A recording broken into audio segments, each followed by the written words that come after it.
Halo semua, salam sejahtera Malaysia. Selamat datang ke channel Fels Lifestyle. Ini satu lagi isu hangat yang saya nak kongsikan kepada semua penonton yang menonton video hari ini.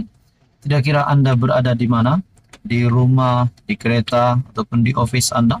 Ini satu kenyataan ataupun satu berita yang saya boleh katakan mungkin adalah pemergian mengejutkan Tun Dr. Mahathir Mohamad. Pengorbanan yang mengejutkan Tun Dr. Mahathir Mohamad. Kerana disahkan di dalam satu kenyataan daripada Tun Mahathir, di mana satu entry terkini daripada platform X ataupun dahulunya kita kenal sebagai Twitter. Ini adalah kenyataan Tun Dr. Mahathir Mohamad. Kenapa saya cakap ini adalah kematian ataupun pengorbanan mengejutkan Tun Dr. Mahathir Mohamad?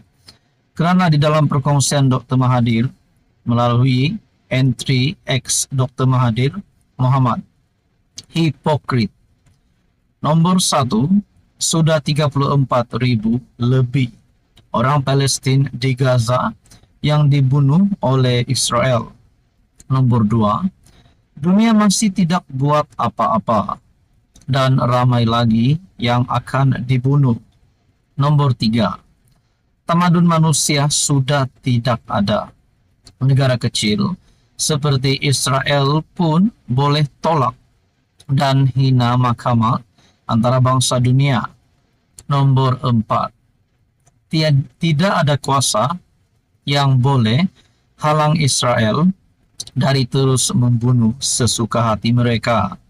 Nombor 5, siapa salah apabila undang-undang antarabangsa tidak boleh dikuatkuasakan. Nombor 6, yang betul-betul salah ialah Amerika Syarikat dengan statusnya sebagai kuasa dunia dan hak vetonya dalam United Nations Security Council. Nomor 7, kedua terakhir, Amerika tidak boleh cakap lagi berkenaan hak asasi manusia, kebebasan dan demokrasi. Nomor 8, kamu hipokrit.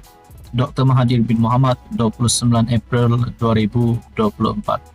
Nah, saudara-saudara, apa yang menarik perhatian saya untuk saya kongsikan kepada Anda di dalam entry terkini platform X Dr. Mahathir Mohamad.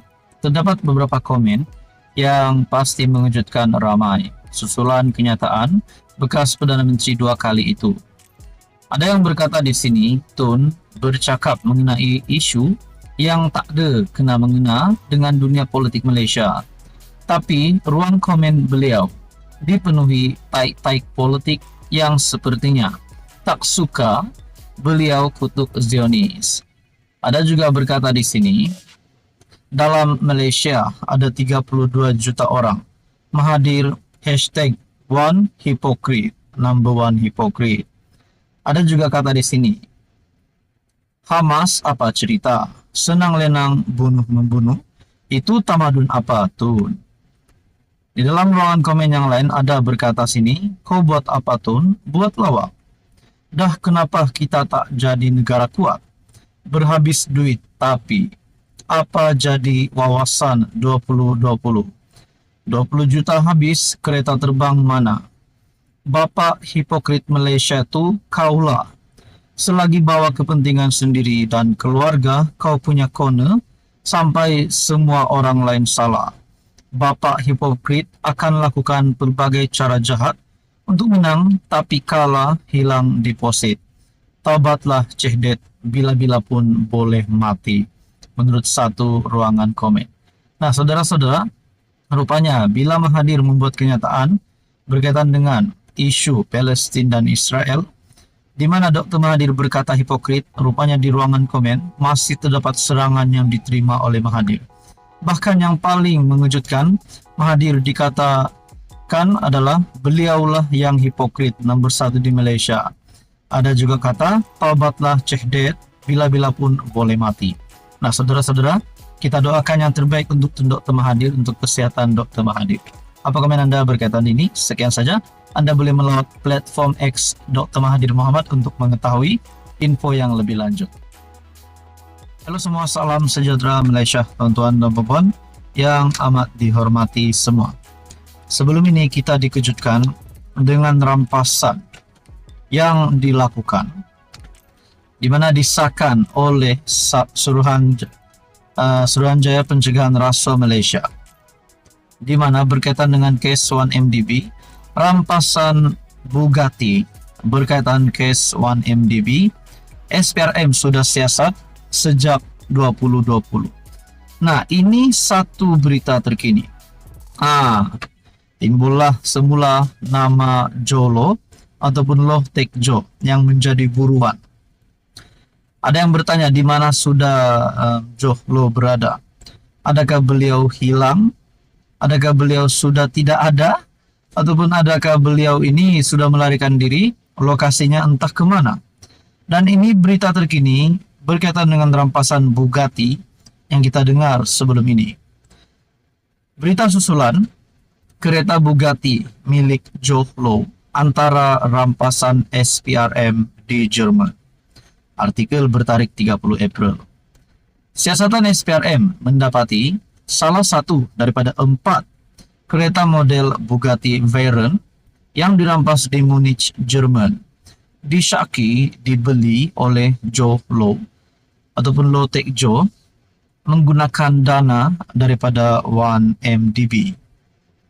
Utusan Malaysia yang memetik sumber berkata, bagi kenderaan mewah edisi khas itu turut dipercayai milik bekas pengarah Urusan International Petroleum Investment Company IPIC, Kadem Al-Kubaisi dan Muhammad Ahmad Badawi Al-Husaini, bekas CEO Ebar Investment PJS, yang didakwa menerima sogokan daripada Jolo.